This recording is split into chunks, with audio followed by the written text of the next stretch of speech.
Yung Mio na lang natitira doon. Pero sabi ko, May kotse lang ako, hindi na pwede. mag-aaral pa ako. Hindi pa ako marunong. Eh, ako, Uy, Gagi! Wala kami nilabas pera doon. bakit? Finance? Ano yun? Sa company yun eh. Company? Ng kapatid ko. Personal collection. Account analyst siya. So, binigyan siya ng previous ng car.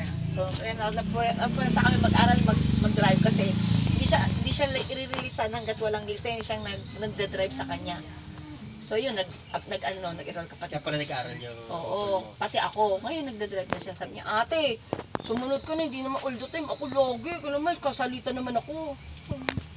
Pwede hindi mag-practice tayo mag-drive ng ate mo. Ay, kapatid ko? Ay, kapatid mo. Hindi, ayaw niya, takot siya, magpipinance na lang daw siya. Pero ang binabayaran niya lang doon, sa kanya na yon. Binabayaran niya monthly 2,000. For 5 years. Okay na, di ba? Pero sa amin na yun, for 5 years, 2,000 lang. Pangalan naman na kapatid mo. Pag after 5 years, sa After pangalan 5 niya na. years, Pero nasa personal collection pa. Tapos walang problema sa gas kasi may fleet card na 100 liters for 1 month. Okay. So, pwede na. So, sabi ko, okay lang ba sa kanya, nagagamit natin pang, ano yan. Layo, te. Hindi, kasi ang ano naman akin na rin naman basta yun, yung 100 liters Oo. a month, mukhang hindi nyo naman Hindi nga hindi naman kayo, hindi naman kayo akyat baba papuntang Hindi. norte. 3 times lang, 3 times a day lang. Parang 3 times. dito lang naman yata Oo. kayo iigan, maligaya Hindi, lang. ano siya, Quezon Ave, 3 times a week lang ang pasok niya. So sabi ko, 3 times a week sale. Siyempre, coding si kotse.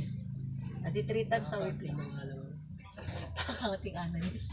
Eh sabi mo sa mga anak mo, mag-accounting ka ha, may negosyo tayo, kailangan na. Malaking bagay, may accountant. Pagdating sa mati, tutok ako sa pag-aaral. O, diba? Isa dyan, may maging accountant ka lang, may legacy ka na ng business. Kasi kailangan mo ng accountant eh. Wala kami problema sa accountant. Kailangan ko yun. Kailangan mo yun. Kailangan mo yun. Si Mrs. pwede naman Saan pa kayo galing? Sa bahay, tapos pupunta lang kami ng Mercury. Dire-diretso na kami ng Mercury. Tapos mga malengke. So sabi ko, sabi niya, ate, ayoko magmuturo. Motor na lang tayo. Ayoko magmuturo. Kaya chinarge muna namin kasi malayo-layo eh. Okay siya. Wala akong masabi dito. Kaya quiet na. 59. Pwede na akong...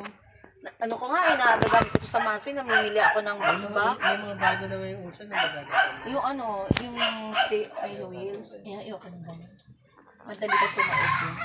Tsaka hindi mo matatansya yung lubak. Unlike ito, kaya mo yan. Oo. Sabi ko nga, sanay ako mag-drive. Kaya lang, pag malayuan na. Motor nga, marunong kayo, paano pa yan? Sabi ko nga, parang chicken feed na sa akin, parang natamad ako mag-drive. Hindi ka talaga pag gusto mo niya arurot, di mo makarurot yan. Hindi ka tulad ng motor. Ilang kilometers per hour lang ang ano yan? Ano lang siya? 10? 10. Nasa 10. 10 Ayun. Kaya sabi ko, laking bagay kasi yung pag mo wala lisensya, pwede yan. Wala, oo. Pwede sa akin. Hindi, kung malapit lang naman yung pinagkukunan mo, hindi to. Pwede ka mag-installment. May nila yung ano. Ay, oo. Kailangan mo motor. Motor talaga. Motor talaga. Sa bagay, hindi naman kasi ako talaga pupunta na may nila. Ay, Pa-deliver lahat. Hindi nakakatamad. Nakakatamad bumiyahe, pre. Oo. Dahil pag natuto ka mag-drive. Productive na. Ang oras mo kailangan mag-productive. Sabi ko sa'yo, dati gusto mag-drive. Talaga siya, kung natuto ko mag-drive, nakakapagod. Sakit sa katawan. Mas mainit. Ayoko rin Ay, hindi. Hassle yung may mga kamote na, alam mo yung maayos ka nagda-drive tapos bigla kang papanatan na katulad nga kanina eh. Kakatako. Sabi ko lang, yaka, palibas mabagal ako, manda kay pag motor hawak. Pero yung kotse, ayoko muna. Sabi ko, sige, mag-aaral naman ako, pero ayoko muna humawak niya malayuan. Siguro dito lang. Kasi hindi atin eh. Pag atin na talaga yan, pwede ko nang hawakan yan anytime. Pero kapatid ko, hanggang North Sagaray nga yan eh. Pwede na. Sabi ko, magkano din nilabas namin yan? 6,000 ang, 4,000 ang enrollment ng driving school. Tapos, motor niya, 1 lang. Dadagdagan ngayon ni Majesty. 6,500. Edi 10 din. Pumalo kami ng 10. Diyos ko, mag-aral lang. Tsaka para makapag... At least may naman kayo service.